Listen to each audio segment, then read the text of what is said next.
यस्य स्वयं स्वभावाप्तिरभावे कृत्स्नकर्मणः तस्मै संज्ञानरूपाय नमोस्तु परमात्मने। बोले विश्ववंदनीय पंच परमेष्ठी भगवान की जय। आचार्य पूज्यपाद स्वामी जी की जय। आज से हम श्री इष्टोपदेश जी ग्रंथ का स्वाध्याय प्रारंभ करने जा रहे हैं। हम बतला दें कि इष्टोपदेश जी ग्रंथ बहुत ही सरल, सार गर्भित एवं बहुत ही अच्छा ग्रंथ माना जाता है। इसके श्लोकों को पढ़ने के बाद में हमारे मन पर इसका प्रभाव इस तरीके से पड़ता है कि हमारी क्रियाओं में अधिक सुधार आता है एवं इसको पढ़ने के बाद हम सम्यक दर्शन, ज्ञान एवं चारित्र्य की ओर अग्रसर होते हैं। तो ऐसे इस महान लघु ग्रंथ के लिए हम आज से प्रारंभ करने जा रहे हैं। क्योंकि प्रारंभ करने के पहले हम ये समझ लें कि आखिर इस ग्रंथ का नाम इष्टोपदेश क्यों रखा गया एवं इसके रचयिता कौन है एवं जो रचयिता हैं उनके बारे में थोड़ी सी जानकारी हम प्राप्त करते हैं। इसके बाद हम आगे बढ़ेंगे। तो सर्वप्रथम इष्टोपदेश, इष्ट प्लस उपदेश। इष्ट अर्थात अच्छा एवं उपदेश अर्थात कहना, और इष्ट का अर्थ होता है सुख। तो जो हमारे लिए सुख का उपदेश है, इष्ट उपदेश। इष्ट अर्थात सुख, अच्छा, उपदेश अर्थात उपदेश, जो हमें वचन दिए जा रहे हैं श्लोकों के माध्यम से, आचार्य पूज्यपाद जी स्वामी के माध्यम से। तो इष्ट प्लस उपदेश, अच्छा उपदेश, इस दो शब्दों को मिलाने से सारे ग्रंथ की सार्थकता हमारे सामने आती है कि किस प्रकार से ये ग्रंथ लिखा है कि सारे ग्रंथ में सुख का ही उपदेश दिया गया है, हमारे हित का ही उपदेश दिया गया है। इसलिए इस ग्रंथ का नाम इष्टोपदेश रखा गया है। इष्टोपदेश जी के रचयिता कौन है? तो इष्टोपदेश जी ग्रंथ के रचयिता आचार्य पूज्यपाद स्वामी जी हुए हैं। आपके जन्म के बारे में बात करें तो आपका जन्म 5वीं एवं 6वीं शताब्दी में माना जाता है।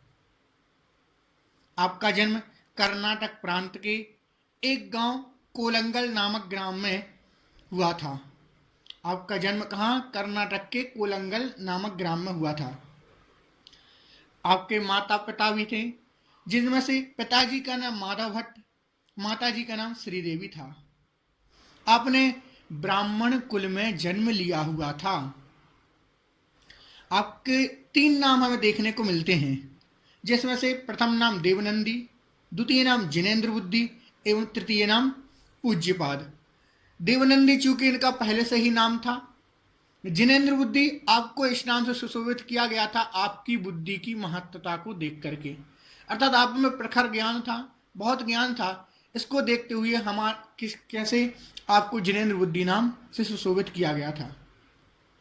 तीसरा नाम मिलता है पूज्यपाद, अर्थात जिनके पाद अर्थात पैर क्या हों? पूजनीय हों। तो आपके लिए ऐसे रसायन का ज्ञान था कि जिसको आप अपने पैरों में लगा करके विदेह क्षेत्र जाया करते थे। आप विदेह क्षेत्र जाते थे, इसलिए आपको उस रसायन को लगाने के बाद आपको जब विदेह क्षेत्र जाते थे तो आपके लिए इसलिए पूज्यपाद इस नाम से सुशोभित किया गया कि आपके पैर क्या हैं? पूजनीय हैं। कि आप पहली बात तो पूजनीय कैसे कि आप विदेह क्षेत्र पहुंच गए तब भी पूजनीय हैं, देवों के द्वारा भी पूजनीय हैं। इस प्रकार से आपका नाम पूज्यपाद रखा जाता है। इसके बाद हम उनके ग्रंथ रचना के बारे में बात करते हैं कि किस प्रकार से आपका शास्त्रों में योगदान अर्थात आपकी कृतियों का योगदान किस प्रकार से रहा हमारे बीच में। तो सर्वप्रथम हम जानते हैं, हमने सभी ने तत्वार्थ सूत्र जी नामक ग्रंथ सुना है, आचार्य उमा स्वामी जी द्वारा विरचित। इस पर आपने सबसे प्रचलन में रहने वाली टीका, जिसका नाम सर्वार्थ सिद्धि है, ये सबसे प्राचीनतम एवं श्रेष्ठ टीका मानी जाती है, जो वर्तमान में हम सभी के पास में उपलब्ध है।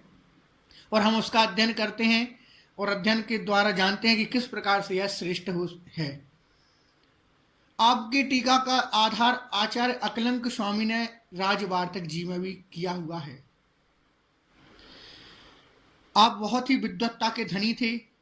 आप जैन दर्शन के साथ साथ व्याकरण शास्त्र में भी प्रमुख थे, अर्थात आपको व्याकरण का विद्वान माना जाता था।